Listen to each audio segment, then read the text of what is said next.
स्वागत है आप सभी का आज की इस वीडियो में। इस वीडियो में आज हम इंग्लिश को पढ़ना और उसके मीनिंग्स को समझने की कोशिश करेंगे। तो चलिए वीडियो शुरू करते हैं। हम इस स्टोरी के थ्रू इंग्लिश को सीखेंगे। आज का जो हमारा स्टोरी है वो द ऑनेस्ट वुडकटर पर है। ऑनेस्ट का मतलब होता है ईमानदार और वुडकटर का मतलब होता है लकड़हारा।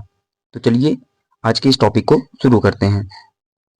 वंस अपॉन ए टाइम, एक बार की बात है, ए पुअर वुडकटर, एक गरीब लकड़हारा। पुअर का मतलब होता है गरीब और वुडकटर का मतलब होता है लकड़हारा। लिव्ड रहता था, यहाँ पर लिव का सेकेंड फॉर्म यूज हुआ है इसलिए हम इसको पास्ट में बोलेंगे। इन ए स्मॉल विलेज, एक छोटे गांव में। स्मॉल का मतलब होता है छोटा और विलेज का मतलब होता है गांव।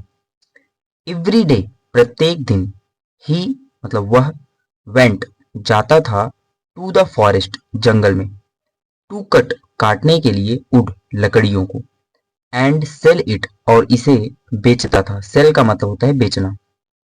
इन द मार्केट बाजार में, तो प्रत्येक दिन वह लकड़ियों को काटने के लिए जंगल में जाता था और इसे बाजार में बेचता था।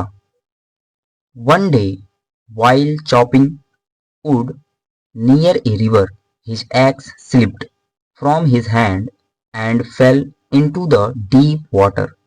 वन डे एक दिन, वाइल जब, chopping would near a river नदी के पास, नियर का मतलब होता है पास और रिवर का मतलब नदी, नदी के पास जब लकड़ी काट रहा था, चॉपिंग का मतलब होता है काटना। हिज एक्स उसकी कुल्हाड़ी, स्लिप्ड फिसल गई, स्लिप का सेकेंड फॉर्म होता है स्लिप्ड, फिसल गई, फ्रॉम हिज हैंड उसके हाथों से, and fail into the deep water और डीप का मतलब होता है गहरे, वाटर मतलब पानी में और गहरे पानी में जा गिरी। फेल का मतलब होता है गिरना। द वुडकटर बिकेम सैड, वह लकड़हारा, बिकेम मतलब हो गया, सैड मतलब दुखी, वह लकड़हारा दुखी हो गया, बिकॉज क्योंकि, ही हैड नो मनी उसके पास कोई पैसे नहीं थे। यहाँ पर हैड यूज हुआ है। बेसिकली हैड यूज होता है जब किसी के पास कुछ होता है। पास्ट की बात हो रही है इसलिए यहाँ पर हैड का यूज हुआ है। अगर प्रेजेंट में कुछ बात बतानी होती जिसके पास कुछ होता तो हम हैज या फिर हैव का यूज करते। तो ही हैड नो मनी उसके पास कोई पैसा नहीं था, टू बाई खरीदने के लिए, ए न्यू एक्स नई कुल्हाड़ी को। Suddenly a kind fairy appeared from the river. Suddenly, suddenly मतलब होता है अचानक। एक काइंड एक दयालु, फेरी का मतलब होता है परी, एक दयालु परी, अपीयर्ड दिखाई दी, फ्रॉम द रिवर मतलब नदी पर। तो अचानक एक दयालु परी नदी पर दिखाई दी। She held a golden axe in her hands and asked, see मतलब उन्होंने, अब यहाँ पर सी का यूज हुआ है तो फेरी जो है वो फेमिनिन जेंडर है इसीलिए यहाँ पर सी का यूज हुआ है। तो उन्होंने हेल्ड मतलब पकड़ा हुआ था, ए गोल्डन एक्स एक सोने की कुल्हाड़ी को, इन हर हैंड अपने हाथों में, एंड आस्क और पूछा, is this yours, is this your क्या यह तुम्हारी है। अब यहाँ पर सेंटेंस की शुरुआत हेल्पिंग वर्ब से हुआ है तो यहाँ पर इसीलिए क्वेश्चन पूछ रहे हैं कि क्या यह तुम्हारी कुल्हाड़ी है।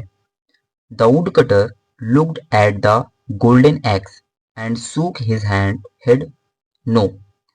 द वुडकटर मतलब लकड़हारा, looked देखा, look का second form looked, at the golden axe सोने की कुल्हाड़ी को, and shook his hand और अपना सर हिलाया। shook का मतलब होता है हिलाना। no नहीं, that is not mine यह मेरी नहीं है। he said उसने कहा। द फेरी मतलब वह परी, स्माइल्ड मुस्कुराई, एंड डाइव्ड और डुबकी लगा दी, इनटू द रिवर अगेन पानी में, अगेन मतलब दोबारा, और पानी में दोबारा डुबकी लगाई। सी केम बैक वह वापस आई, विथ ए सिल्वर एक्स एक चांदी के कुल्हाड़ी के साथ, एंड आस्क्ड और पूछा, इज दिस योर्स क्या यह तुम्हारी है। अगेन दोबारा, द वुडकटर वह लकड़हारा, सूक हिज हेड अपना सिर हिलाया, नो नहीं, that is not mine either यह भी मेरी नहीं है। ही रिप्लाइड ऑनेस्टली उसने ईमानदारी से उत्तर दिया। रिप्लाइड का मतलब होता है उत्तर देना और यहाँ पर ऑनेस्ट का एडवर्ब फॉर्म है ऑनेस्टली। ओके, तो ऑनेस्टली मतलब होता है ईमानदारी से। Finally the fairy brought his golden iron axe. Finally अंत में द फेरी मतलब वह परी ब्रॉट लाई हिज उसके ओल्ड मतलब पुराने आयरन एक्स मतलब लोहे की कुल्हाड़ी को। तो अंत में परी ने उसके पुराने लोहे की कुल्हाड़ी लाई। द वुडकटर्स फेस लकड़हारे का चेहरा लिट अप चमक उठा। यस हाँ, दैट इज माई एक्स यह मेरी कुल्हाड़ी है। ही सेड हैप्पीली उसने प्रसन्नता से कहा। Impressed by his honesty, by his मतलब उसकी ऑनेस्टी मतलब ईमानदारी से, उसकी ईमानदारी से इम्प्रेस्ड मतलब प्रसन्न होकर द फेरी मतलब परी ने गिव दे दिया हिम उसे ऑल थ्री एक्सेस सभी तीनों कुल्हाड़ियों को एज ए रिवार्ड पुरस्कार के रूप में। रिवार्ड का मतलब क्या होता है? पुरस्कार। तो उसकी ईमानदारी की से प्रसन्न होकर परी ने उसे पुरस्कार के रूप में तीनों कुल्हाड़ियां गिव मतलब दे दी। गिव का सेकंड फॉर्म क्या होता है? Give. The woodcutter return home joyfully. The woodcutter मतलब लकड़हारा, वह लकड़हारा रिटर्न वापस गया, होम घर, जॉयफुली मतलब प्रसन्नता से। नोइंग यह जानते हुए दैट की honesty always brings good Fortune. Honesty मतलब ईमानदारी, ऑलवेज हमेशा, ब्रिंग्स लाती है, गुड अच्छी, फॉर्च्यून मतलब भाग्य। ओके, तो ईमानदारी हमेशा अच्छे भाग्य लाती है।